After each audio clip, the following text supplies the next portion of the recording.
Welcome to DW News Desk. This is Stacey Bivens. Hello, and this is Ami Isuf. Thank you for the introduction, Stacey. You're so welcome. It's a pleasure being here with you. Yeah, same. And it's great to have you guys with us as well. This is our fourth episode. We're still a really young show on YouTube from DW News.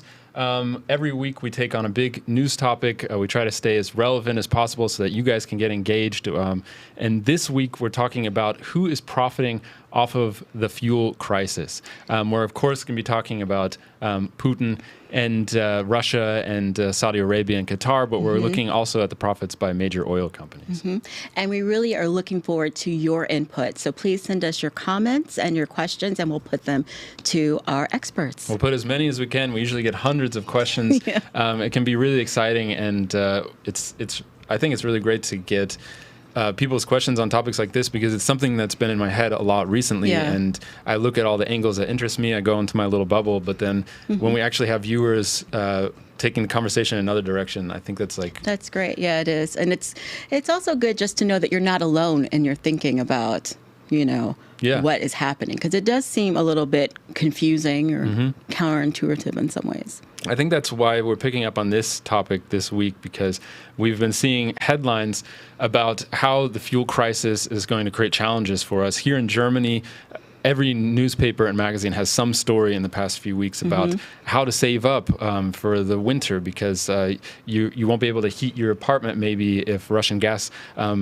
continues to be at a trickle. We're getting something like 20% of the gas we were getting last year at this point through the Nord Stream 1 pipeline. And so, there's a lot of worry about what it's going to be like this winter. I know in the U.S., gas prices have gone up so high that a lot of businesses have had to manage that. They've had to, just to fill up your tank is costing like 40, 50. I don't know. I haven't been there in a while, but it's a lot of money. It's causing a lot of worry. I have a sister who has an electric car, and she drives by the gas stations and takes pictures and sends them to everybody on social media. Look at this insanity, but look at, I'm saving money. You know? But not everybody can do that. Yeah, and it just seems like one crisis after another. So you're having all these headlines that's making me anxious for one. But on the other hand, you have the second quarter profits coming in from big energy companies like BP and Shell. And that tells a different story about some people and how they're experiencing this crisis. If you could share my screen, this is a tweet from Greenpeace today reacting to BP's announcement of record profits, highest in 14 years. They say a tale of two headlines. Oil and gas bosses are getting richer while the rest of us face skyrocketing energy bills. Now, this isn't an endorsement of Greenpeace, but a lot of attention on Twitter has been focused on these headlines. I think just a week ago or so, a German energy company posted similar profits. Just to look at how much profit we're talking about here, just for perspective. If you could share my screen again. This is the oil company's profits in the second quarter of this year compared to 2021. So if you look at BP, which just posted theirs today, 2021 was $2.8 billion in the second quarter, and 2022, 8.5. But look at the bottom, ExxonMobil. 4.7 in 2021, almost 4 times that in 2022. That's $17.9 billion. So it's amazing. This is incredible for them and for their shareholders. And I think a lot of people have noticed, why are we in a crisis? That's just over 3 months. Yeah, right. Yeah, it's just one quarter. It's really remarkable. And as I was saying earlier, the math ain't mathin', because you have these huge profits over here, and then you also have these huge prices that you and I and everybody else has to pay for. And so it's like, the question is, why isn't there more relief to regular people if these companies are making so much money? And since they don't seem to want to share the wealth, how can governments make them do so? And we're going to look at all sides of this question, like what is the economic explanation about why companies, what they're going to do with that profit, what the decisions that they've made for using that extra cash that they have right now. We're going to have some great guests. We have Professor Michael Manjuris, who's the chair of global management studies at Toronto Metropolitan University. He's an economist. He focuses on gas prices, so we can talk about that.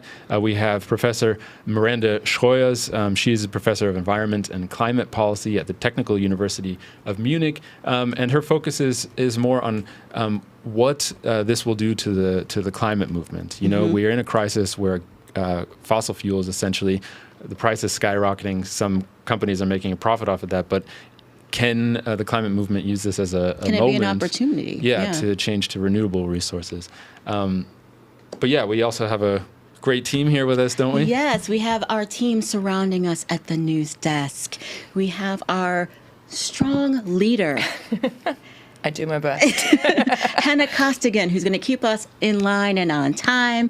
We have Jonas Schroeder here, who's our engineer. I am told he does not like to be on television. I think it's because he's shy. I can tell you, I've confirmed that he is not a wanted criminal. He's just a shy person. And we have our desk reporter here, Hello, everyone. Dustin Himmerlein. It's so good to have you here. Hello. Thank you for having me. Welcome back from the holiday. Well, I just wanted to get some of your reaction to some of our community questions before we have our guests come on. We've had several people. It's Ecliptus, Stephen with no last name, TM, that are all saying that there's no fuel shortage, that it's just greed and price gouging. So I find that that's it kind of feels that way. That is a good question. Is there actual shortage of fuel, or does this have some kind of economic cause that doesn't have to do with a shortage? Yeah. But I wanted to ask you this question from Champ Boy. The question is, will the price of food fall back to normal after gas prices come back down, or will it just kind of magically stay more expensive?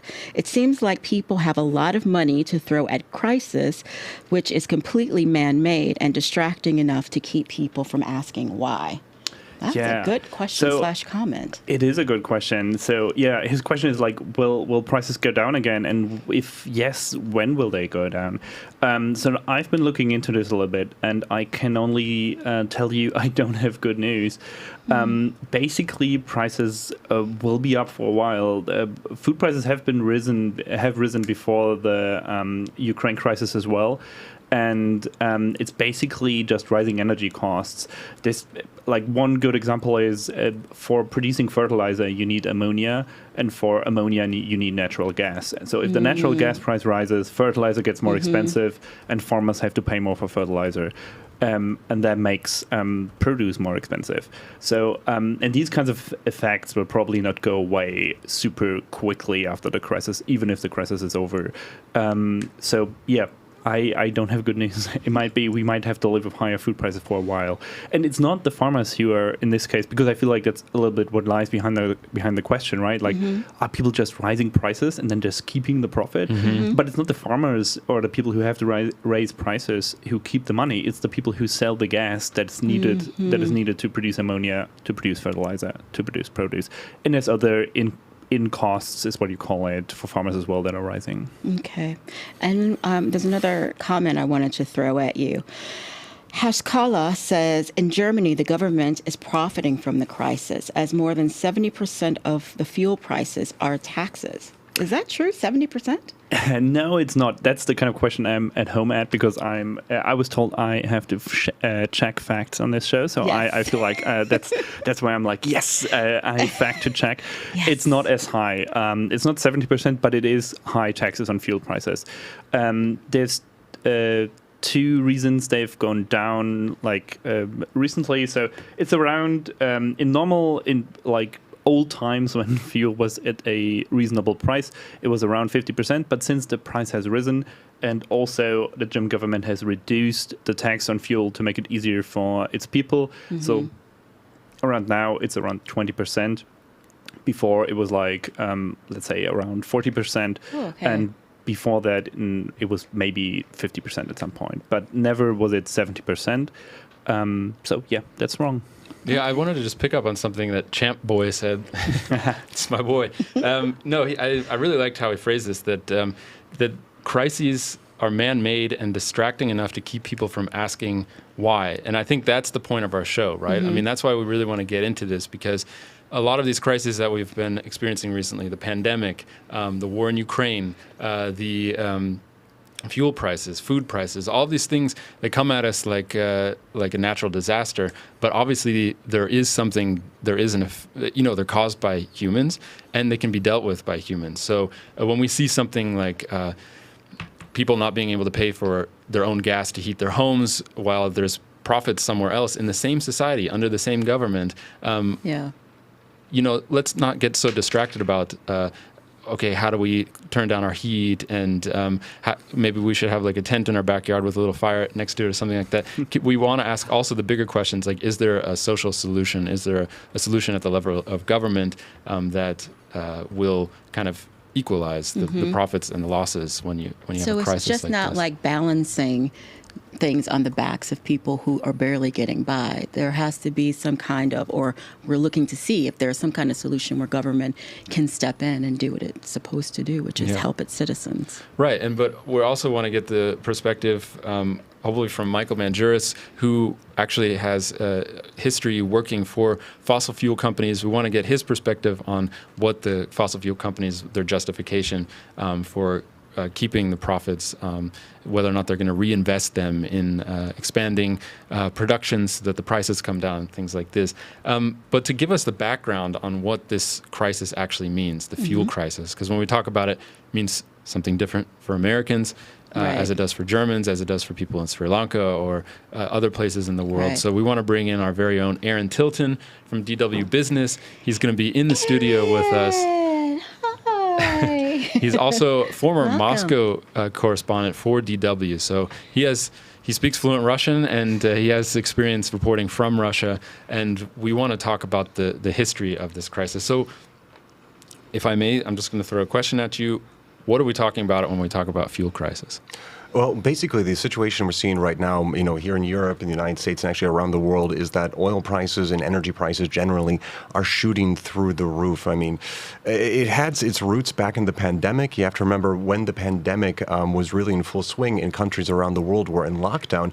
Of course, there wasn't as high a demand for gas and for oil, which is part of the reason that we saw the major producers ramping back their production. They started firing and furloughing their employees and generally scaling back production. That's because there was a glut on the market. I mean, oil prices were dropping to near historic lows. And of course, in a capitalist society, I mean, you can't give away your product for free and still make sure that the company is, a ship shape.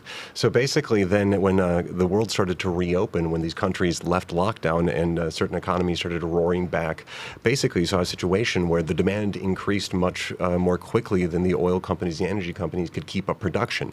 Of course, the law of supply and demand. If more people are demanding your product, that's going to cause prices to really raise quite dramatically, which is what we've seen. And we saw that up at the beginning part of this year. And then Ukraine happened. Then Vladimir Putin, the Kremlin, decided that they were going to invade or engage as what they like to call it, the special military operation in eastern Ukraine. And the result of that was, because Russia is a net producer of oil, they're responsible for around 10% of the oil production on the planet. Well, Europe and the United States decided to sanction them. They cut them off from the energy markets to the best of their ability. That created more instability and helped to further drive up prices, specifically. How does that, if they're only creating 10% of the world's oil, if they're producing that, why does that drive up the oil for people who maybe don't get that much oil from Russia? It helped drive up the world energy costs, because 10%, while it's not 90%, it still is a market percent of the world oil production, and we were already looking at incredibly high prices before that. So it just helped to further exacerbate the situation, specifically here in Europe, because we're so dependent upon hydrocarbons that come out of the Russian Federation. Yeah, maybe, and also, sorry, I know we want to get to an audience question, but you're saying hydrocarbons because obviously we're talking about oil and gas, right? Yeah, exactly. We're not just talking about the price of oil here. The price of natural gas has shot up dramatically too. Also, this is especially difficult for us here in Germany, because so much of our industry is dependent upon imports of Russian national gas, and also our heating as well. And that's really causing massive difficulties here within Germany, but within the broader EU as well. So I have a question from our community. Actually, this is a comment. I would like to get your input on it. Boosted says, "Hi, everyone." And then he says, "I think that it will be better to lift up the sanctions imposed on Russia, and everything else will be okay." Oh, that's, I would love to hear the justification for that one. Because, sanctions up to this point have been how the European Union has attempted to deal with what it views as aggressive military action on the part of Russia. The EU doesn't want to get involved in a direct military conflict with the Russian Federation, but at the exact same time, one of the tenets of the post-World War II security architecture is the idea that you cannot change the borders of a sovereign state with military power, and the EU doesn't want to engage militarily with Russia, but at the exact same time, based on its own tenets and based on the tenets of the UN, it can't sit back and allow Russia to change the borders of a sovereign country without that country agreeing to it. So the question is, if you just lift the sanctions, I mean, from the European perspective, how do you then sanction Russia? And I mean sanction just in terms of punish Russia and say that this behavior, which we don't agree with, can't be tolerated. Okay, but look at that, because that is one thing that has shocked me since the beginning of the sanctions being imposed by the European Union and the U.S. The question is it hurting Russia? Because oil prices have gone up, gas prices have gone up so much that by selling less oil and gas, even to the U.S. and EU, Putin is making a higher profit on that. You're right, but the sanctions are a really complicated beast. I mean, these latest rounds of sanctions have been the most draconian and the ones that were aimed to really do the most economic damage against the Russian Federation. And they did have some extreme effects at the beginning. You saw the ruble go into a tailspin, but it didn't necessarily have the effects that they were hoping, because Russia has been dealing with round after round of sanctions since 2014. So some of the basic, like hard effects are already kind of baked into the Russian economy. That being said, you have been seeing these sanctions have more and more effect on the Russian economy since we're moving forward. I mean, wages have started to decrease. It's been harder to get certain baseline products. You're starting to see right now a huge capital flight out of the country. You're seeing companies exiting left and right. Over 1,000 international companies have left the Russian Federation. If I'm not mistaken, they were responsible for around 40% of the gross domestic product of Russia. Tie onto that, these oil sanctions and while because the price of oil has gone up, Russia is making more money right now than it was at the start of the conflict or even before the conflict. At the same time, their industry is dependent heavily on foreign imports, and those are cut off to a large extent. A lot of major companies don't want to do business with them. So on the short term, yeah, they're making more money, but if this conflict, and I do unfortunately believe this, if it's going to stretch into not just months, but it's going to stretch into years, it's going to be harder and harder for Russia to maintain the same level of economic output that it has enjoyed in previous years. And that's what, a recent study by Yale basically said, that despite all of the rosy noises coming out of the Kremlin, that the Russian economy is really hobbled, that if they're not already in a massive recession, they're going to be facing one very, very soon, and that this whole attempt to pivot to Asia, pivot to India, pivot to China, it's not really having the short-term benefits and effects that the Kremlin wants it to. I wanted to get your take on what's happening on the ground, because we both live in Russia, and I've seen a lot of people that I worked with or used to know, whether they're Russian citizens or they were expats, that have left. And then there are some Russians who are very patriotic and they feel like this is a good war, that, for whatever reason. And then you have others that are just living life as if there is nothing happening. There is no war. There is no global economic crisis. What are you seeing there? How are these sanctions affecting people in Russia right now? I mean, just to be clear, you guys haven't been to Russia recently, right? Well, hey, to be fair, about a week before they kicked DW out of the country, I was actually there. Okay, so you have the freshest perspective. Oh yeah, I mean, I was bouncing back and forth between Berlin and Moscow for the better part of the last 8 years, and I was actually just back there right before they banned us as an organization from broadcasting there. I was actually supposed to get my visa and my accreditation for the country re-extended, and then it basically became a case of, oh well, I guess you can leave and don't bother coming back. In terms of the actual individual sanctions, I would say this: I think the original rounds of sanctions that were targeting the Russian government, and we're talking 2014 onwards, I don't think they had nearly the amount of an effect that the West hoped, specifically because they were so gradual that the country was able to fairly quickly pivot to a more self-reliance. I mean, I did a lot of reporting on this in the early days, and you'd go into grocery stores and you talk to people there and they'd be like, what do you think of the sanctions? And they'd be like, sanctions? What sanctions? I mean, now we can buy our own products. They're different than the European products, but they're just as good. Right. The first couple of months it was a shock, but people got used to it fairly quickly. These new levels of sanctions are different because they're much broader, and they're actually forcing a lot of major businesses to take a really hard look, at their bottom line and say, is it worth it to still do business in a country that, for for lack of a better term, has become an international pariah? I mean, is it worth making money here, or is it better to just pull our operations completely out to avoid getting hit with sanctions in our own countries? And, 1,000 major enterprises, making up something like 20 to 40% of the Russian GDP, have already made the choice for them that, we got to leave. We got to get out of there. And in terms of the people I know, my good friends, you actually said it, a lot of them are leaving at this point. I mean, you do have a contingent that definitely supports the conflict and do think it's a just war. I disagree personally, but there definitely is that sentiment. There is Russians are, I often say this, they're very much like Americans, in the run up to Iraq and Afghanistan. We really like to rally around the flag. That is just kind of part of our, military industrial complex, our culture. So basically, the question whether or not Russia has benefited off of the fuel crisis can be broken down to they have benefited off of the rising fuel costs, but in some, the sanctions and the war has not been a benefit to the Russian economy. Well, if you want to break it down like this, I'd say your general average everyday Russian is probably doing worse because of the latest rounds of sanctions. If you want to look at the government, though, and companies associated with the government, they're probably doing a little bit better because these type of economic sanctions, despite what a lot of people claim, do have a tendency to really kind of target civilians, target your average everyday person. They're the one who's going to notice that their food prices are shooting through the roof and that suddenly they can't do business.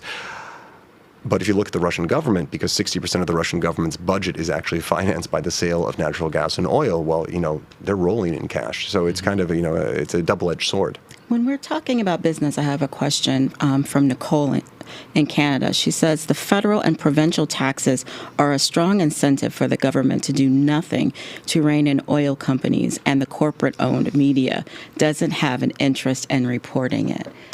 Ouch. That's an interesting statement. Yeah, but I mean, I also think it's kind of like, a little bit short-sighted after they said, well, granted, governments do make money off of taxes associated with, fuel and gas.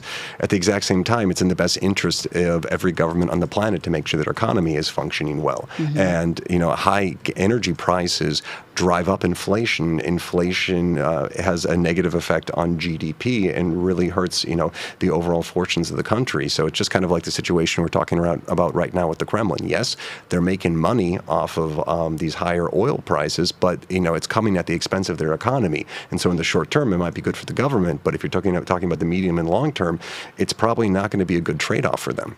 But if you look at countries that have nationalized their oil companies and gas companies, then the profit goes directly to the government, right? Oh, sure. Venezuela is doing great, isn't it? Well, it was. I mean, that's the reason why it wasn't. Why it was considered a success for a while, because of the influx of hydrocarbon cash. But I mean, Norway is another example of a country. They've managed it in a very, very different fashion. Although, to be fair, I mean, that's also part of the reason that their sovereign wealth fund is also part of the reason that realty prices are shooting up around Europe, just like Denmark. But we can talk about that later. Yeah, we can have another show on that. And let's talk about big energy companies, too, in the West. I mean, it's not just Gazprom and Vladimir Putin who are profiting off of the rising cost of fuel. There's also... Let's show graphic again. Yeah, let's show that graphic again. If you can share my screen. Thank you, Jonas.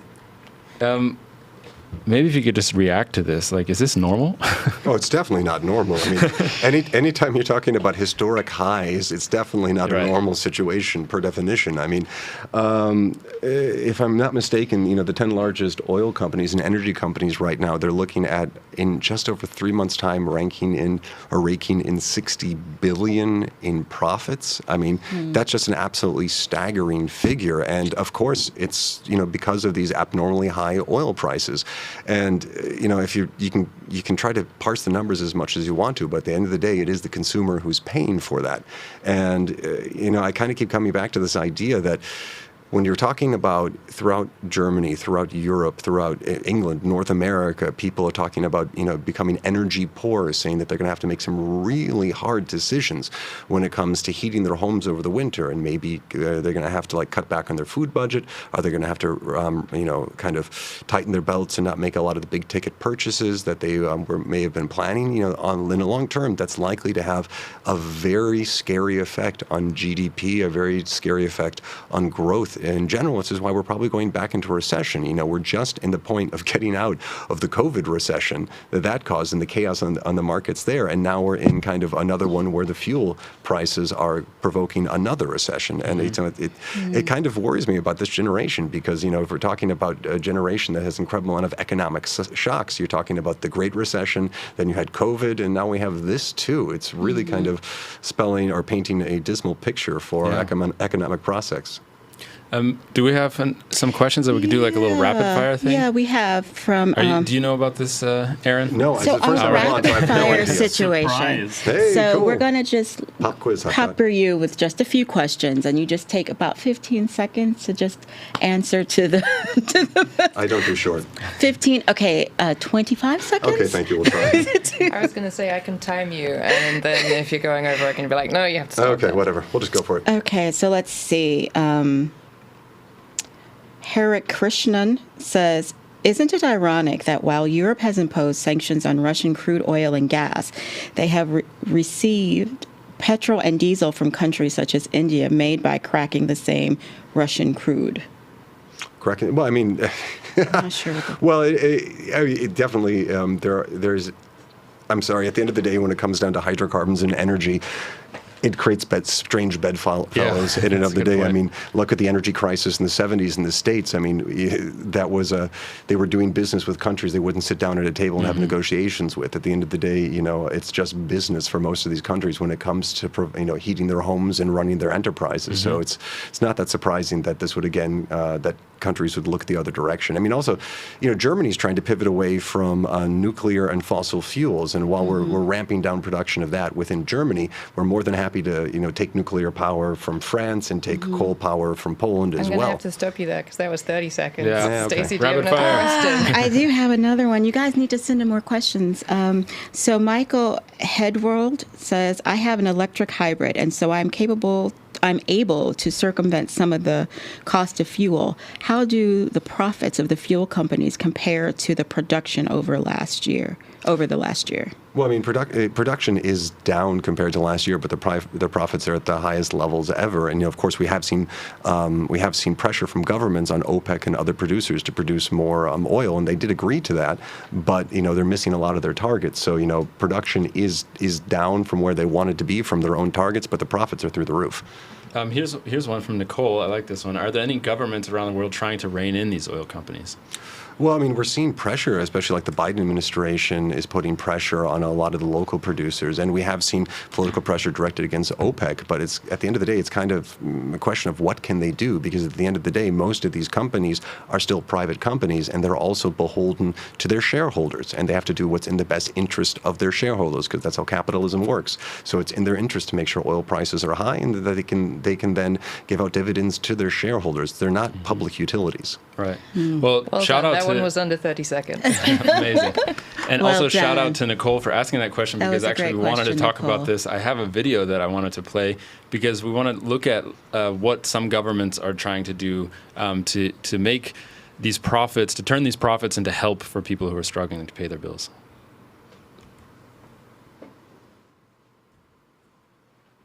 The war in Ukraine has generated astronomical profits for a range of companies, from oil suppliers to fertilizer producers and arms makers. Now countries such as Italy want to tap into those excessive revenues. Essentially, it's a windfall tax for what you might call war profiteers. Das Prinzip wäre jetzt zu schauen, welche Unternehmen. It's based on the principle of looking at which companies have seen a substantial increase in profits in recent months, which means 2- or 3-fold since the crisis began. Im Vergleich zur Vorkrisensituation. A fair move, say most people in Europe, according to surveys, but dangerous for companies, say most industry experts. It seems a bit arbitrary. Is the windfall tax justified or even feasible? Excess profit taxes are not new. Britain and the US introduced a similar scheme during the Second World War, with corporate tax rates reaching 95%. The legislation applied to all sectors. The governments limited effective profit margins to 9%. I'm going to just pull out right there. It's a good report from DW Business made made in Germany. That's right. But Dustin has been researching for us which countries, especially in Europe, have been looking at windfall profit taxes. Yes, I have been. It has been right. It's interesting. I'm not used to researching a lot of economics topics, so this was kind of new for me. Basically, it's a lot of countries. I can go through the list with you. Like, Italy is introducing one, Romania introduced one, Greece introduced one, Spain, and Belgium. So there's a bunch of countries that decided, we want to cut the profits of big oil and gas companies, which they are making through the crisis. And the idea there is cut the money away that they weren't counting on, because obviously no one was thinking, oh, the crisis will come, I can raise prices and make lots of money. It just happened. So the economic argument for windfall taxes is you cut money away that they weren't planning on having anyway, and it's kind of like they got it by chance, so it doesn't really impact the global economics if you just cut that money away and give it to some other use. But obviously there's also arguments against it. If you take money away from energy companies, maybe that's money they would have invested in renewable energy in the future. There's lots of back and forth with windfall taxes, actually. Do you have any idea of how they're defining windfall profits in some of the countries that are you can say no. If you No. I'm laughing not because I don't know the answer, but because it's so complicated. Oh, right. That's that's what all economists are fighting about. It's like that's the most difficult part of it. Like, how much is the windfall profit? But in general, a good example is BP. They just announced huge profits, and what they think they will have to pay with the UK windfall tax in place is a small part of those profits. So even the energy companies themselves, the way they are presenting their the costs they are calculating with to their own shareholders, they're saying it's we're still making a big profit. Small part of that will be the windfall tax. But it's hard to know. Obviously, without the crisis, how much money would they have made in that in a world without the crisis? No one knows. Mm-hmm. I guess I'm wondering if there's the windfall tax on this extra money that nobody was expecting. Why is there concern that the companies might not like the tax or whatever? Because if the government takes the money, then they themselves can invest it in renewable energies or to help pay down people's energy costs. True. I mean, the argument economists are making is ideally with any economic policy or tax, the best taxes are the ones that basically don't influence a company's behavior at all. That's what economists say. So if you, that's why a windfall tax might be good, because it's usually announced after the winnings are made, the profits are made. So after the profit is made, you take the money away. So that's not money that's already planned for something that they have planned to use anyway. So that's the argument. You wouldn't influence their behavior too much. But you can still make the argument any tax influences their behavior. They might think, we don't know when the next windfall tax will come along. So we have to save money so we are able to pay those. Mm-hmm. So those are kind of arguments that more or less say it might influence their behavior in the future, and that's something economists don't like. Mm-hmm. Yeah, and you said an interesting detail though is a lot of countries just don't have the companies for it, right? You can only have a windfall tax on a important oil company if there's a big oil company in your country, and a lot of countries that would need the money just don't have a big oil company to tax. And if you guys who are watching have any questions about windfall taxes and what oil companies think about those, we can ask those to Michael Manjuris, professor at the University of Toronto, and he's going to be coming up soon. Mm-hmm. He'll be here in a few minutes. That's right. But I wanted to play this video because here is basically the United States' response to these high oil prices and fuel prices. Of course, there is no windfall tax in the United States. That would be really difficult to pass with Republicans in Congress. But here's what Biden said about oil companies making profit. Exxon made more money than God this year. And by the way, nothing's changed. And they're not, by the way, one thing I want to say about the oil companies. You talk about how they have 9,000 permits to drill. They're not drilling. Why aren't they drilling? Because they make more money not producing more oil. The price goes up, number one. And number two, the reason they're not drilling is they're buying back their own stock, which should be taxed, quite frankly, buying back their own stock and making no new investments. So I always thought Republicans were for investment. Exxon, start investing, start paying your taxes. Thanks.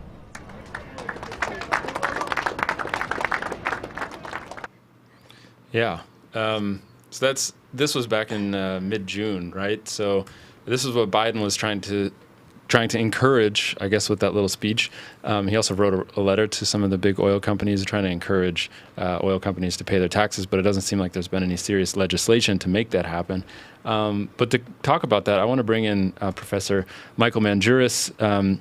He is chair of global management studies at Toronto Metropolitan University, and he actually has a background with the fossil fuel industry. Maybe you can even just tell us what your background is. Happy to. Good evening, everybody. I spent about 25 years in the oil and gas business, originally here in Canada, but also in the United States, Central America, and ultimately through my consulting firm, we served mostly Western Europe, but also, believe it or not, we did some work in Ukraine as well. I teach a course in global strategy, which is very relevant to our topic here today. And so as a result, I've sort of done the academic side, but also, practically in industry itself. And in that, what Biden just said, that little speech there, he made a claim that he's offered 9,000 permits for drilling to oil companies, but they're not drilling because they want to keep the prices high because it gives them a profit. What do you make of that statement? I don't believe it. Oil companies are going to drill or explore for oil because it makes business sense to do so. They're going to do it, we heard earlier in your show, they're going to do it because it's in the best interests of their shareholders. Even if they were to take all of those drilling permits and begin today to drill, it doesn't mean that oil is going to get to market instantly. Typically, there's a lag if there's oil there already. So if they've explored the area, they know where the oil is. There's a lag of anywhere between 8-9 months to up to 14 months before that oil will actually reach market. So even if they were to begin drilling right now, that production is not going to influence anything we're seeing in the marketplace today. So, I don't think that oil companies are refusing to drill in order to keep the oil price high. I simply think they're looking at their short-term and long-term strategies to determine what's best for their shareholders. Maybe that is a cynical way of putting it, that they're doing it on purpose, but there is the phenomenon that if you have a permit to drill somewhere and it's untapped, your shareholders will be attracted to your company because they know that in the future you'll be able to get more oil, right? That's correct. But the risk, of course, is that the price of oil could go down, and certainly could go down a lot. I've been listening intently, actually, in the comments that are being made, and how oil companies are making these enormous profits, and certainly they are at record highs. The profit, for example, I'll use two European companies. The profit at Shell and at BP is 3 times what it was a year ago. And that's what everybody's comparing, but we're forgetting that a year ago, demand was quite low. And, industrial activity and economic activity around the world was quite low, due primarily to the COVID-19 pandemic. So, we're kind of comparing it to a time period that, is something new we've never seen before in human history. Mm-hmm. But the other side of it is, since March of this year, oil prices have actually declined 20% actually for European Brent oil. So it's also, we have to understand that it's a volatile market and is really affected by both demand and supply. Our demand is spiked across the world, in Europe and in North America particularly. Suddenly we feel free, we're out from all the restrictions of COVID-19. We're buying more, we're traveling more, we're going back into the office, we're building more things. overall this has spiked demand for energy. But we haven't returned to the supply levels that we had back before COVID. So supply is still very tight. And as you know, has been mentioned already in your show, there are many companies and countries worldwide that are choosing not to raise supply just yet. Part of that is probably to make profit, to try to recoup what they didn't make a year or two ago. Yeah, I wanted to ask about that because that's another criticism levied at gas and oil companies, that with these high profits, instead of, and I've seen at least BP, Shell, and Chevron have done this, they've created share buyback programs instead of investing this record profit into expanding their production so that prices come down, or investing in renewables so that prices, I guess, would also come down theoretically because we'd have a different source of energy. What they're doing is they're rewarding shareholders for investing in their company. Can you explain that? Yeah, well, yeah, you're absolutely right. That's one of the areas that they're spending their money. They're spending this profit. But remember that many of those shareholders are pension funds, organizations like unions that have invested in these companies. So, in general, the shareholders are kind of receiving the reward for the risk they took in buying the shares. And of course, that's capitalism. That's in part what happens in our system of economies, both in Western Europe and here in North America. But there's a couple of other areas. And again, I wanted to just add some specifics because it does relate to what the energy companies are trying to do with the profit in order to be better positioned in the future. And it relates to things like, the electrification of the automobile or the restricted supply of natural gas to Europe right now because of what's happening with Russia. Shell, for example, I'll just give you a couple of places that they're taking these profits and investing. They're investing in the Pierce Project, which is in the UK. The Pierce Project is related to increasing natural gas supply for the European market. They're also investing in the Crux field, which is in Australia. They're investing in the Northfield expansion project, which is in Qatar. These are all different places in the world where Shell has decided they wanted to invest in these facilities to increase the supply of natural gas or increase the ability to change natural gas to a liquid form. And the reason you do that is because it's easier to get the natural gas to market. And therefore, there are more sources of natural gas for Europe other than just Russia. And so that's a strategy. That's a plan by Shell in the near future to try to increase the availability of natural gas to the European market. And they're using those profits that we've been talking about to try to invest in these projects to make it happen sooner. What, in your perspective, is the effect of a windfall tax? Very little. I actually have a number.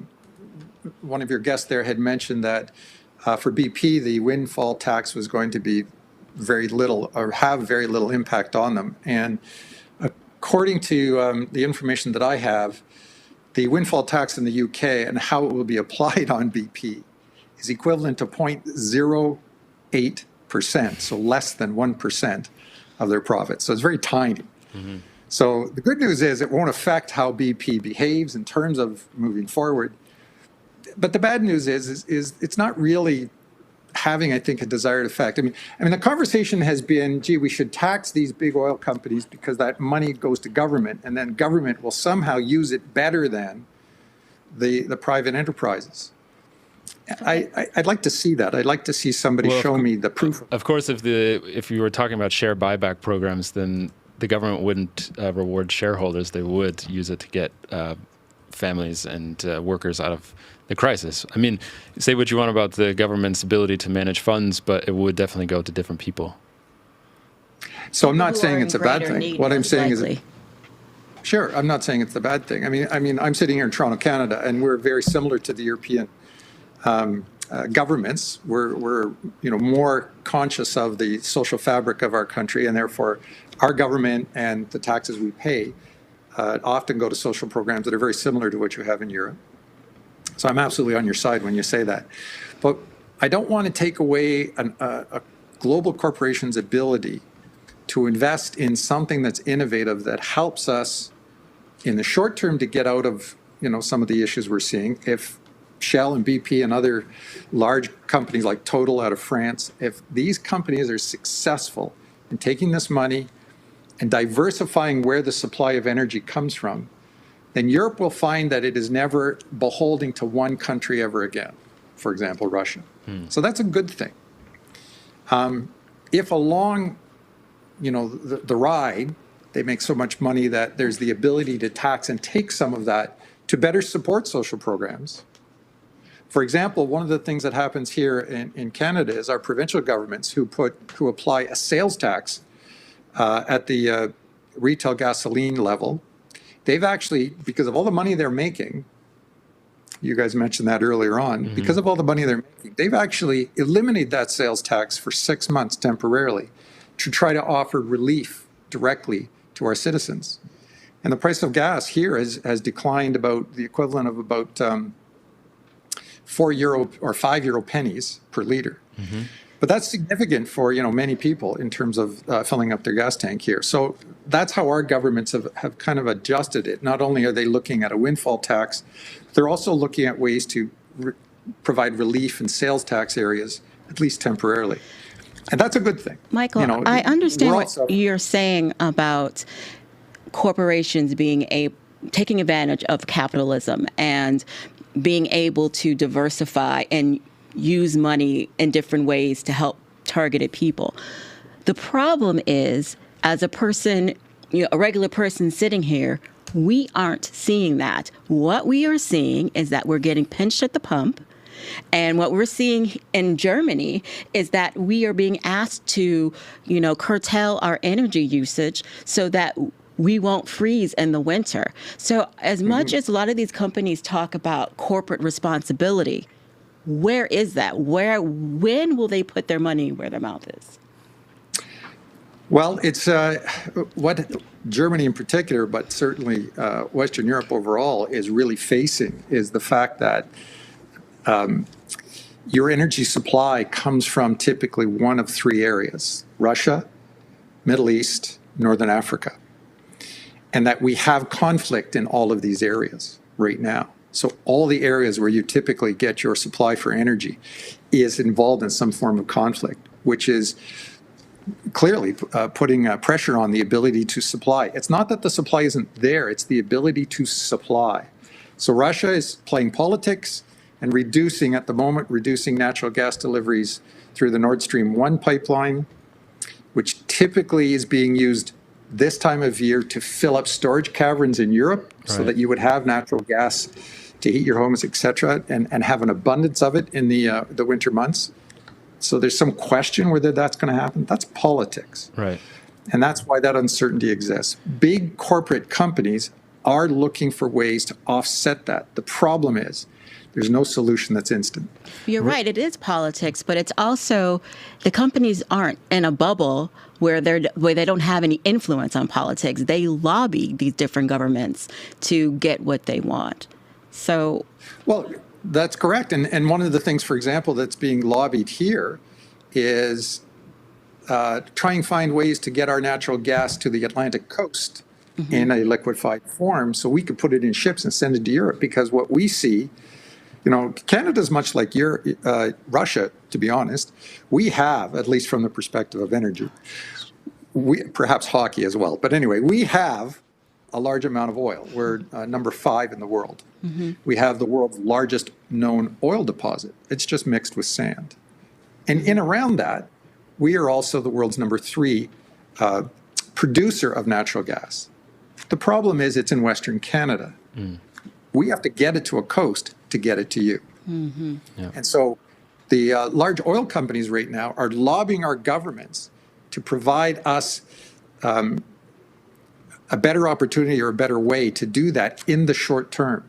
But unfortunately, nothing's instant, as I said earlier. Richard Lambert is commenting, and he asks, maybe we need a mandate that profits over a certain threshold must be used for research in alternative fuels or systems, as well as more drilling to obtain other sources. So what do you think about that idea, that over a certain threshold, then companies can use their own profits, but they have to use it for a certain reason to invest in other sources? Well, and that's absolutely right. We have that here in Canada in terms of our tax regime. So we have tax incentives where if over a certain profit, the energy companies, or indeed any company, so it could be Google, for example, any company can invest in certain areas of innovation that either lend themselves to renewable or to the reduction of fossil fuel use, either kind of approach. And it's a 100% tax write-off. So that's what our government does. There are parts in the United States, so it's not necessarily the federal level, but at the state level, that does the same kind of thing. I know that Ireland, there's the Republic of Ireland. Once again, they have very similar kinds of tax incentives. What we need is to see more of that sort of broad-based across Western Europe and indeed the Western Hemisphere. Michael, the Omega Dragon has a question. Thank you for your question, Omega. If these companies are supposedly investing in alternative energies, then why aren't we seeing things like power banks, solar panels, or other green energy initiatives to supplement energy needs?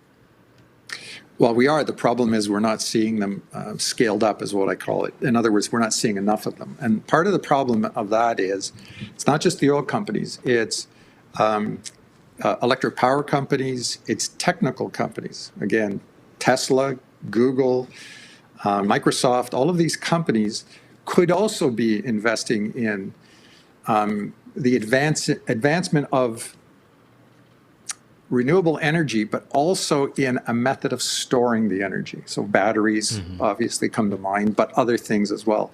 Once we can get to a threshold where we have economies of scale, we're making enough of them that the individual unit cost is much lower, we'll see a spike in demand for these things. You know, the electrification of the automobile, you know, Americans like their pickup trucks. And these things are big, big vehicles, especially compared to what you see in Europe. But Ford Motor Company has found a way to transition their pickup truck, the Ford F-150, to the Ford F-150 Lightning, which is totally electric.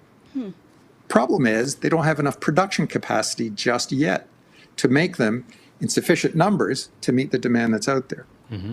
All of these things in time will lead to a much lower demand for fossil fuels. And indeed, what we should see at that point, because electricity can be generated from renewables, we should see a much lower cost of energy to individual households. The only problem, guys, is it's not instant. This is going to take years before it ramps up and we transition to it. Well, exactly, and that's kind of the problem we're facing right now. We're in an acute crisis, and what does humanity do when it's confronted with a crisis? It runs to things it knows. Panic. Well, it panics too, but it also runs to things it knows. And our economy is based around burning of fossil fuels and using fossil fuels to generate energy. And that's why, even though specifically here in Germany, you know, we've been having this huge green transition for the last several years, this crisis has provoked what the chancellors referred to as, you know, a renaissance of fossil fuels, because we're having to turn back to the power production facilities that we were trying to take off grid, because we just don't have the economies set up based around, or the production facilities based around renewables yet. We're just not there to be able to, for it to have a short-term effect in the scale that we need it to.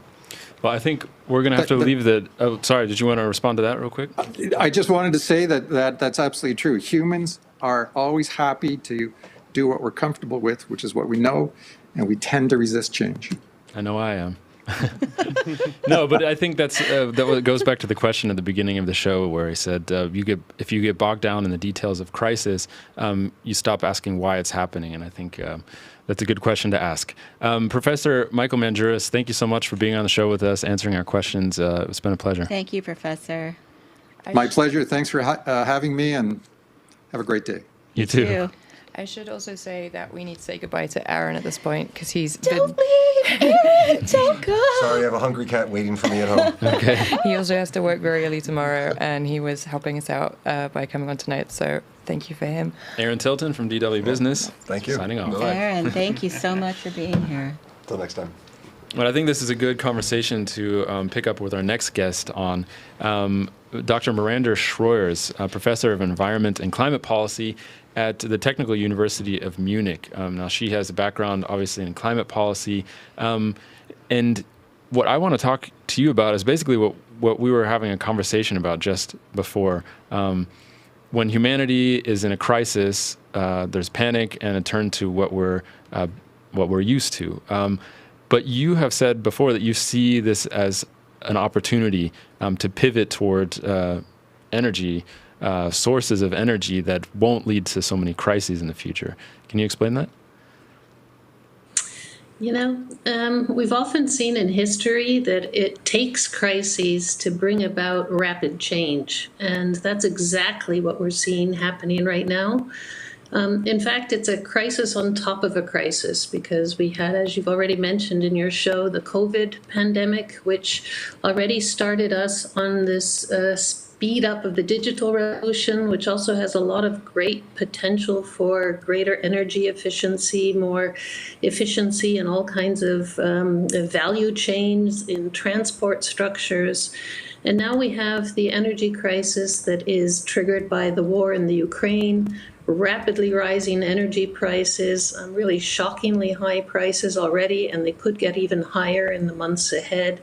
On the shorthand, of course, it hurts. It hurts people very, very much. But what we're also seeing is that it's pushing forward technological transformations. It's pushing for social transformations. And for me, it's a hope that we see these kinds of transitions going on. Maybe I can just give an example or two of what I mean here.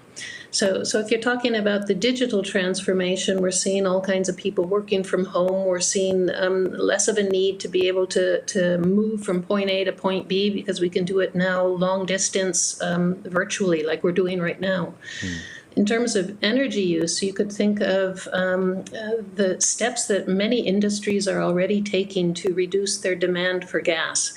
So we have seen just through the month of June, and I don't even know what the data is for July, that we've seen a reduction in gas demand by about 6% compared to the year before here in Germany.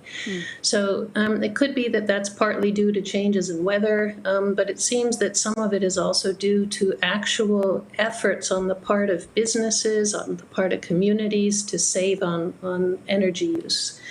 And we're also seeing a lot of steps moving forward in terms of the push on the technologies. So climate change is the third crisis that hasn't really been brought into the discussion so much. But the temperatures out here right now are insane, right? It's 40 degrees in parts of Europe, centigrade. So that's taking you up to the 100-degree Fahrenheit mark. And with those kinds of heat extremes hitting different parts of the planet at the same time, we really need to break our love affair with fossil fuels, and we need to do it fast. And actually, this war is, there is no such thing as a silver lining to a war, but it is pushing us forward to change our behavior and to develop those new technologies that we're going to need. You're definitely one of the few climate experts that we've had on this show or that I've talked to in recent months who is somewhat optimistic about the future. And I'm just curious about that. Are you seeing specific programs put in place, not just consumer choice, but programs put in place specifically because of this fuel crisis that you could point to and say, this is something that should be taken up by most governments? Oh, for sure. Some of the programs were initiated already before the Ukraine war, but the Ukraine war is leading to a speed up of these programs. So yes, in Germany, there's this transition back to coal. That's a tragedy, but it will be a very short-term switch back, probably on the order of a year, maximum 2 years.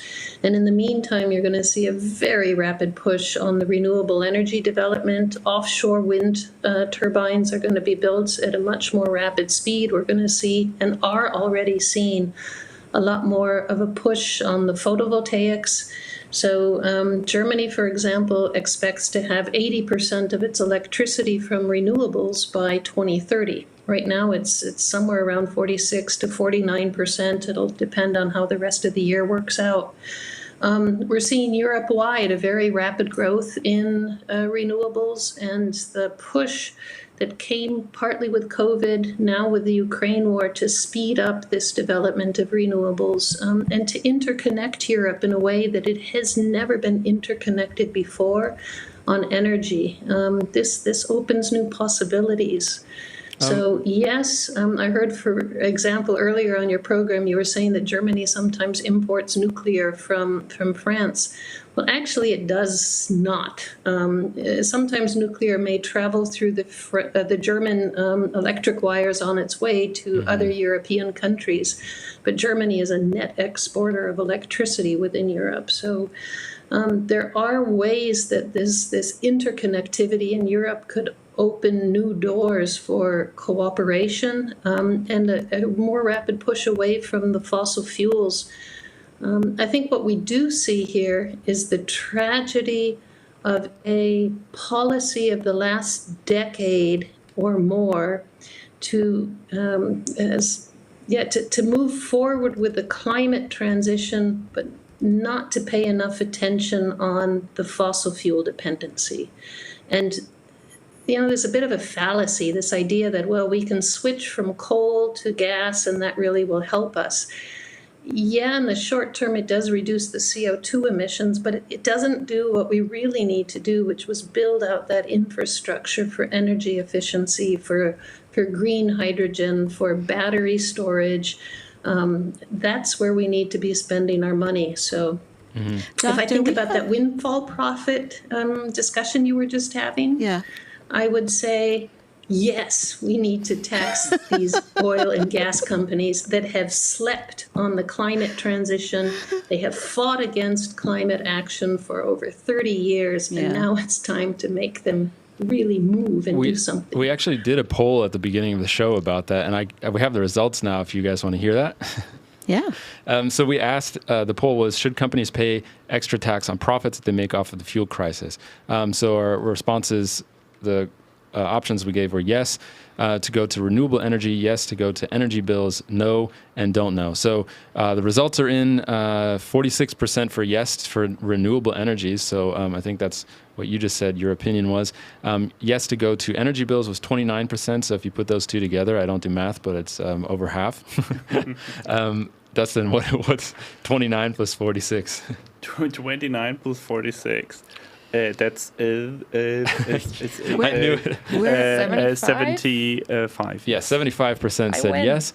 So I got there first. and then 13% said no, and 10% said don't know. So yeah. Can I just thank you for throwing the ball to me on that one? Like, I did it on purpose. Quick math. Thank you. The pressure of it all. So it looks like, at least among our community, it is popular to tax these profits, these windfall profits, and to spend it. I was very curious about what people thought that the windfall tax should go to, and it looks like there's a clear yes toward renewable energy, not necessarily energy bills, which is remarkable because that is basically saying, like, we'll make it through this winter, we can sacrifice. The most important thing is climate change, right? That's what I hear in this answer anyway. It's positive. Doctor, I have a question for you from Alex Costa. How can the investment in new coal power plants be negated within 2 years? Germany has been investing in coal power plants way before the war in Ukraine. Actually, Germany stopped its investment in new coal-fired power plants, in part as a reaction to a decision that was made several years ago to move on a phase-out of coal from, initially the date was to be 2038, then moved up to around 2030 with this new coalition government. Globally, we do, however, still have a problem, and we do still have new coal-fired power plants being built in different parts of the world. There is a big push right now to, for example, get India to stop building coal-fired power plants. China has made some commitments in this regard to stop financing coal-fired power plants in overseas development. But nevertheless, we still have coal-fired power plants being built at an incredibly rapid pace around the world, and we really need to get at this. Pierre Page is asking about nuclear. He says, why doesn't anyone speak about nuclear? It's the perfect option! Exclamation point. There are a lot of people who believe this, but if you ask me, I should say up front, I work on a commission that is bringing citizens' voices into the discussion about where do we find a high-level radioactive waste site in Germany. After decades and decades of conflict around nuclear energy, and then the whole question of where do you store that high-level radioactive waste that needs to be stored safely under German law for 1 million years. Oh my goodness. So basically, if you say, well, let's do nuclear, you're basically saying we're going to shift from climate gases to another energy source that has a really difficult safety set of problems. And in addition, the whole question of what do you do with that high-level radioactive waste? And I think if you were to open that debate really wide here in Germany, you would lose a consensus that was established after the Fukushima nuclear accident that will allow us to move forward on finding such a site. But there's a lot of other reasons that would make going to nuclear hard. Safety tests for the nuclear facilities, question of where does the uranium come from? That's also imported from Russia. So it's a much more complicated question than many people realize. Just from me, I'm curious in terms of threats to the world that we live in now. The really big question that most people have is, what do we do about climate change? I mean, we did a talk last week. Our episode was about climate change, and a lot of climate scientists are saying it's now or never. Don't you think that that would justify a turn to an energy that is very powerful, that could quite quickly replace coal and other fossil fuels? Can you? I mean, at the risk of comparing threats. The reason I'll say no is, one, it takes much too long to build nuclear power plants. The average nuclear power plant takes 10 to 15 years to build. We don't have 10 to 15 years. We need to be cutting emissions here and now. There's the safety questions associated with nuclear. Take a look at what's happening in the Ukraine, where missiles have landed on a nuclear facility, and where the Chernobyl nuclear site has been invaded by Russian military forces. There's a whole lot of questions about the safety of our current storage of nuclear waste around the world. There are no permanent storage sites in operation yet. Finland will have one shortly. But around the world, we have basically left the legacy wastes of nuclear for next generations to worry about. And we don't really know what that means. Will next generations be in a position to safely store this waste? Will there be wars that break out in the meantime that could lead to the kinds of potential threats of a missile falling right on a nuclear plant? I think those are questions that we haven't been thinking enough about. And the big reality is, take a look at what happened in Japan when you had the Fukushima nuclear crisis. They had to shut down all of their other nuclear facilities in order to do safety checks to make sure you wouldn't have that same kind of accident happen. That's a big challenge for a country like France. If France needs to shut down, for whatever crisis reason, a bunch of its plants, it's going to be in mega crisis mode because it gets so much of electricity from just this one source. So follow up on the nuclear question. Key writes, we can use nuclear waste in other ways when it is finished in power plants. It still can be useful. Is that true? You know, there's people who are interested in a concept called transmutation, which is really more of a theoretical concept than a reality. So there is a certain amount of reprocessing that goes on of nuclear waste from power plants, so that you basically take a used fossil fuel rod and you reprocess the remaining uranium within it and use that in a subsequent fossil fuel facility. But eventually you still have high-level radioactive waste. And whether it's a small amount or a slightly larger amount, this stuff is incredibly radioactive, and we really don't have those long-term storage sites. So I understand why people are excited by the technology, but I think you should also recognize the fear that a lot of people have with this technology. I'm wondering if you can help me convince one of my Facebook friends, an older gentleman, that renewables are beneficial. And I'm reminded of him because one of our people in the community here, Praveen Kurup, says, are renewables a sensible option for consistent large-scale grid supply to dense, high-demand urban environments? Because this man constantly writes me, because he saw our episode. Your friend. And yes. And he says that there's no way that wind power, for example, can do the job that fossil fuels do. And so we just need more fossil fuels. How can you help me? What can I say to this person? You know, I think something that really speaks to just how much potential there is for renewables, the amount of solar radiation that we get in, for example, the Sahara Desert would supply the entire world's energy use, even if we're just talking about a couple of hours of that time, if we can capture and storage it. So yes, there's a tremendous potential with renewables, and the future will certainly be with renewables. You have to remember, eventually fossil fuels will run out, whether that's in the short term or in the longer term, but fossil fuels are limited. So we need to move in this direction one way or the other over the next decades and centuries.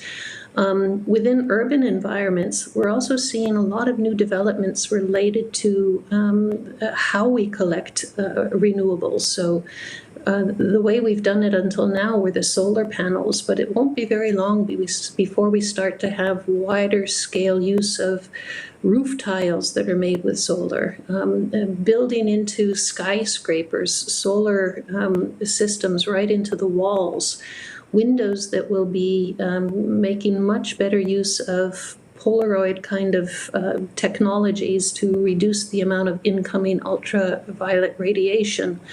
And through all these kind of technological developments, we're getting to the point where we can make passive housing a real option. A passive house doesn't need extra energy. You're taking the energy from renewables and basically fulfilling your energy needs that way. So yes, we're getting there. We still need a lot of scaling up, but the costs of renewables have come down so dramatically. And just think about the fact that last year, China built more solar photovoltaic than Germany has over the last 15 years. So yeah, I'm in wondering. 1 year's time. And just to come back to how this current moment, the rise in fuel prices and what's being called the fuel crisis is affecting this, because it's caused all these profits for big companies like BP, Exxon, and Shell. And if you could share my screen real quick, we've seen this graph. I've already showed it a few times. This is the massive profits. And I was curious because everybody's talking about BP's earnings today because those were announced. This is the fresh quarterly earnings, $8.5 billion, that is. And I wanted to see how they're talking about it. So this is BP's Twitter feed. So today we shared our 2Q results, but it doesn't say how much they made in profits, performing while transforming to green energy, obviously. And then if you scroll down, the wind power. If you scroll down some more, it's about gender equality and energy transition. This is about, I think, electric trucks. Yeah, an electric truck. I've scrolled for about 20 minutes and literally 9 out of 10 of their tweets are about transitioning to clean energy. As we talked about earlier, they're not investing any of these profits in clean energy. They're or not the majority anyway. They're looking at share buyback programs. So what role do you think these companies that really have most of the money that could be invested in renewables and that say they are investing in renewables, what role do they have playing in the energy transition, your perspective? Of course, the fossil fuel companies are massively rich. They have capital that nobody else has. And if we can mobilize these companies to really take action and not just to greenwash or do a little bit better than greenwashing. Remember that BP used to call itself Beyond Petroleum, but it's not Beyond Petroleum. It still has a long ways to go. We need these companies to invest massively right now in energy efficiency improvements, in new technologies, in green hydrogen, in storage facilities and structures. There's so much potential in this area, and it is actually in renewables that we've seen the most growth in terms of new capacity, new generation capacity in the last years. The crisis with the war in Ukraine is another potential push to move more in this direction. But we're going to need regulation to really push these companies to do more. The tax ideas are good ones. In Britain, the tax money is being used, the windfall tax money is being used to subsidize those who are on the bottom of the economic ladder and really need help with their energy bills.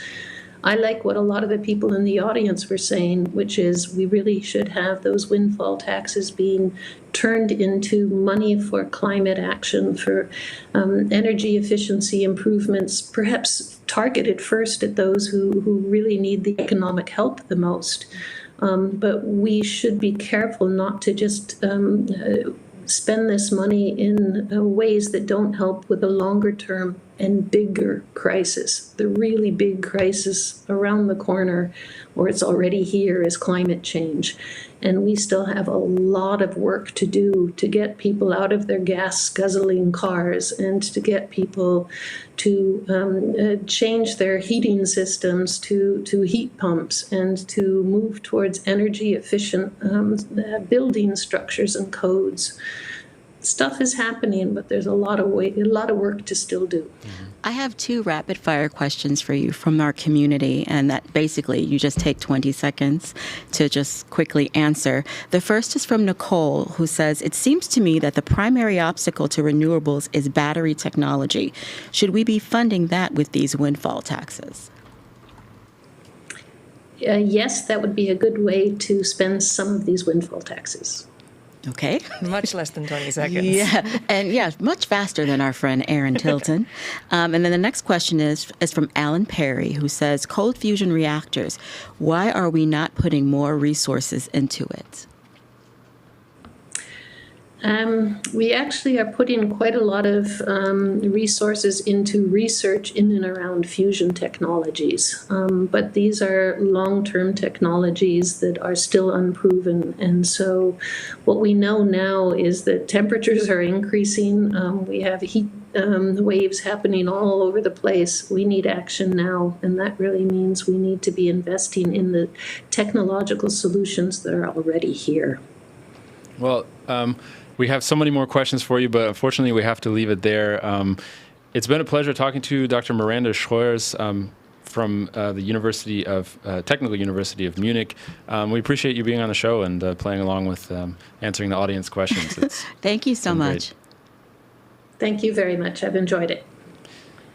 And I have to say myself that I was surprised about the poll results. I mean, not super surprised. I knew that windfall taxes are very popular, even among people that are usually free market. Mm-hmm. They can see that, okay, if you make so much money just by accident, it's just not fair to keep all of that money. Yeah, it's just extra. But I was surprised to see that people were more interested in investing in renewables than helping consumers.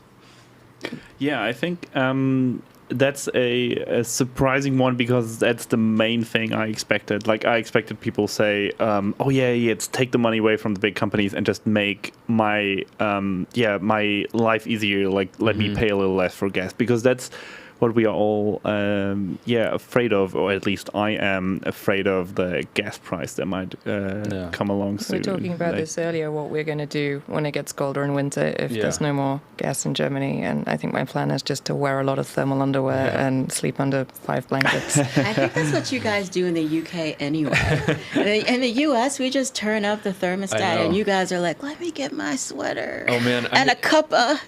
Yeah, but just my hope for ending climate change. Every time I go back to the U.S., just visiting friends' houses where in the summer they like to sleep with blankets on. Yeah. So they turn the air conditioning up so cold that they can sleep with a blanket on. I know. You guys watching from the U.S. right now are like, yeah, that's me. I'm wincing over here. But it's something that you get used to. When energy is cheap, it's something you get used to. And I think I have friends that like to sleep with the fan on. Yeah, I mean, but that's when I thought, okay, maybe Dr. Schroers has a point that if your energy prices are so high that you can't, if it's 90 degrees outside and you turn your air conditioning down to like 50 so they can sleep with a blanket, I don't think that becomes sustainable when you actually have to pay for it. Right. You need to translate those 90 degrees for me as a 90 European. degrees. What is that in Celsius? I meant Celsius. That's how hot it was. Oh, yeah, we're baking what bread is that in outside. Celsius? 90 degrees, probably like Fried bacon on the 36 hood or of the something car. like that. Right, gotcha. I should say that Dustin has been looking into some of the questions we had in the chat who were that were pitched towards our earlier guests. So, Dustin, do you want to let us know what you've been investigating while the interviews were going on? I was looking into two things that you guys have been asking. First of all, I think it was Sue Neiman. She asked, who asked which question? Yeah, Sue Neiman asked about the auto industry, the German car industry. She wanted to know, is this like a major factor? Are they using a major part of the energy inside Germany of the German industries? And the answer is no. Well, I only was able to find this quickly during the show. You know, I'm trying to research this while the others talk. Right. I was only able to find numbers from 2008, but it is what I kind of expected. The big industries that need a lot of energy are metal producing and chemical producing of chemicals. Those are the two industries that use the most energy, and then there's like some other industries in there that also use a lot of the energy, like energy intensive. For example, is the glass industry and the paper industry. There's like the usual suspects of industries that use a lot of energy. But obviously, cars are made from metal, and chemicals are being used when you make cars.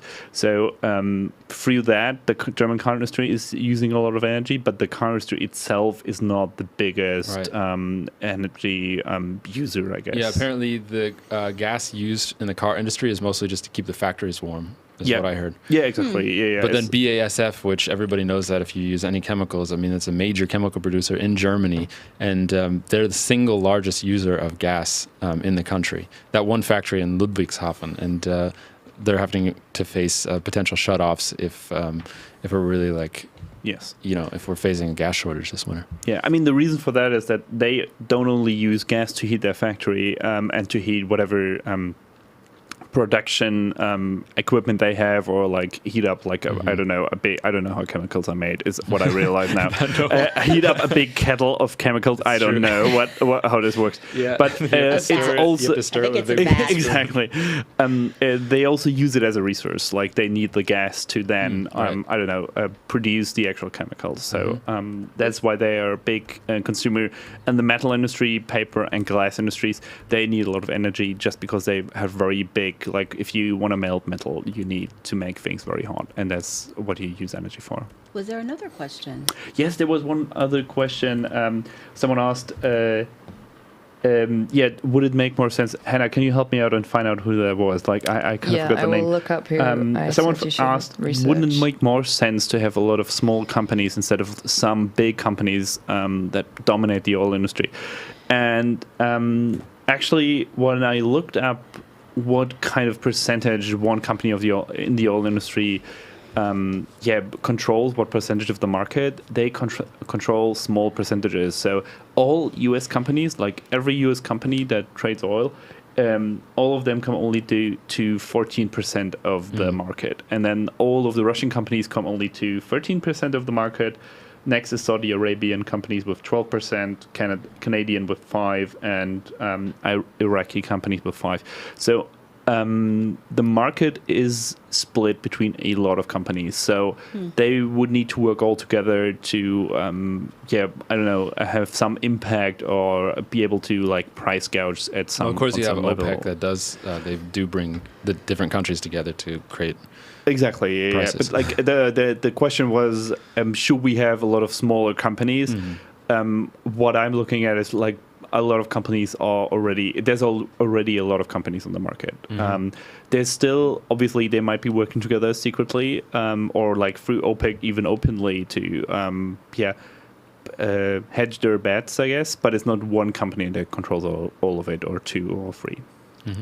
That was a question from the Omega Dragon, by the way. So thank you. Again. Omega Dragon. I was thinking it was a good Omega name, Dragon. but I did forget. I love that name, and I thank you for your questions. Yeah, so and I just want to thank everybody for your questions today. It's been a great show. We always appreciate it when you guys are participating. We love that part of our show. And yeah, we're going to have to leave it there. And apologies for everybody we didn't get to respond to. But we're going to be here next week. We're here every week. Same time, same place, in this room. Right the News here, Desk. yes. This is the News Desk right here, 8 p.m. Central European Time, 2 p.m. Eastern Standard Time. That's it from me. Stacey, last words? I'm just glad that you guys participated and had some really great questions for our guests. Because, these people we were talking, they're very impressive. And so you want to have questions that, provoke some kind of a emotion, but also gives you more information. And so thank you guys for that. Yeah, we try to keep it a little controversial, but very smart, right? Yes.